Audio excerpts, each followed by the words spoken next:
আমার ছোট্ট আব্বাজানের এত রাগ যে ও রাগ করে একদম একটা রেক্সিন পুরো একদম ছিঁড়ে সাদা করে ফেলেছিল। সো হ্যালো এভরিওয়ান, আসসালামু আলাইকুম, welcome back to my another blog. আশা করি সবাই ভালো আছেন। আলহামদুলিল্লাহ আমিও ভালো আছি। আজকে ভিডিওটা দুপুরে রান্নাবান্না দিয়ে শুরু করলাম। তো আজকে দুপুরে ডাল চচ্চড়ি করে নিচ্ছিলাম ধনিয়া পাতা দিয়ে, একটু মরিচও দিয়েছিলাম সাথে আস্তে আস্তে। তো প্রথম থেকে ভিডিওটা করা হয়নি, শেষ পর্যায়ে ভিডিও করলাম। যেহেতু ছেলেদের মাদ্রাসা থেকে আসার পর একটু সময় থাকে না, খুব তাড়াহুড়া করে রান্নাটা করতে হয়। আর সকালবেলার ভিডিওটা মাঝে মধ্যে করা হয়, মাঝে মধ্যে করা হয় না, যেহেতু তাড়াহুড়া করে একদম মাদ্রাসায় চলে যায়। তাই এসেই আবার রান্না বান্না শুরু করে দিই, কারণ বড় আব্বাজানকে একটার ভিতরে একদম খাইয়ে দেয়, দুইটার ভিতরে মাদ্রাসায় পাঠিয়ে দিতে হয়। তাই একটু তাড়াহুড়া করে রান্নাটা করে ফেলি। তো এসেই গুছিয়ে রান্না শুরু করে দিলাম। আজকে যে ডাল চচ্চড়ি করে নিলাম, সাথে বেগুন আর পোমা মাছ দিয়ে রান্না করবো। তো বেগুনগুলো আমি একটু বড় বড় করে রেখেছি, আর বেগুনটা খুব ভালো করে একটু ভেজে নিচ্ছি লবণ আর হলুদ মাখিয়ে। এখানে যেহেতু অনেকগুলো বেগুন, তাই বেগুনগুলো আমি দুবারে ভেজে নিয়েছিলাম। একবারে একদমই ভাজা হয়নি, একবার তুলে রেখে তারপর আবার কিছুটা ভেজে নিয়েছিলাম। আর পাশের চুলাতে পেঁয়াজ আর রসুনটাও ভেজে নিচ্ছি তাড়াতাড়ি রান্না করার জন্য। এখন বেগুনগুলো ভাজা হয়ে গেলে মাছগুলো ভেজে নিচ্ছি, আর মাছগুলোর সাথেও কিন্তু লবণ আর হলুদ মাখিয়ে নিয়েছি। এখন মাছগুলো ভেজে নেব,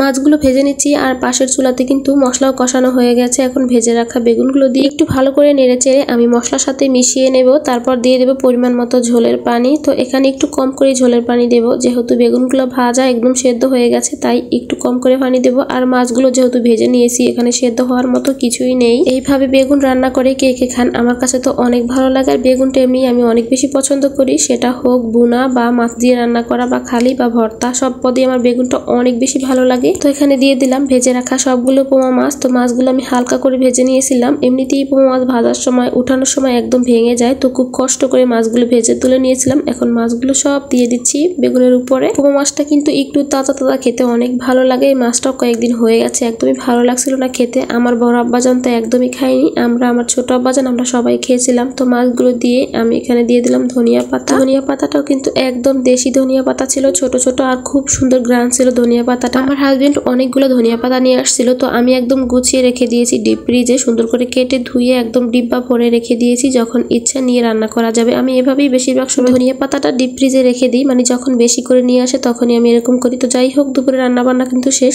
বড় ছেলেকে খাইয়ে মাদ্রাসায় পাঠিয়ে দিলাম। তো এই যে সন্ধ্যার দিকে আমার ছোট আব্বাজান তার বাবার সাথে একটু রাগ করেছে, কি নিয়ে যেন রাগ হয়েছে। রাগ হয়ে একদম রেক্সিনটা, মানে যেটাই বসে আমরা খাবার দাবার খাই, ওই রেক্সিনটা একদম পুরোটা ছিঁড়ে ফেলেছে। একদম উপর থেকে প্লাস্টিকটা ফেলে দিয়েছিল, আর ভিতর থেকে একদম কাপড়টা আলাদা করে ফেলেছিল। তো আপনাদের ঘরে কি এরকম আছে কিনা বলেন তো। আমার ছোট্ট আব্বাজানের অনেক জিদ, ও সবসময় এরকম করে। বেশিরভাগ টাইমই যে কোনো জিনিস একদম নষ্ট করে ফেলে, রাগ হলে রিমোট ভেঙে ফেলে, রাগ হলে সবকিছু নষ্ট করে ফেলে ঘরে। কিন্তু আমার বড় আব্বাজান আলহামদুলিল্লাহ অনেক ভদ্র নরম। তো যাই হোক, আপনারা আমার আব্বাজানদের জন্য দোয়া করবেন। আর আজকের মতো ভিডিওটা এখানে শেষ করলাম। সবাই ভালো থাকবেন, আল্লাহ হাফেজ।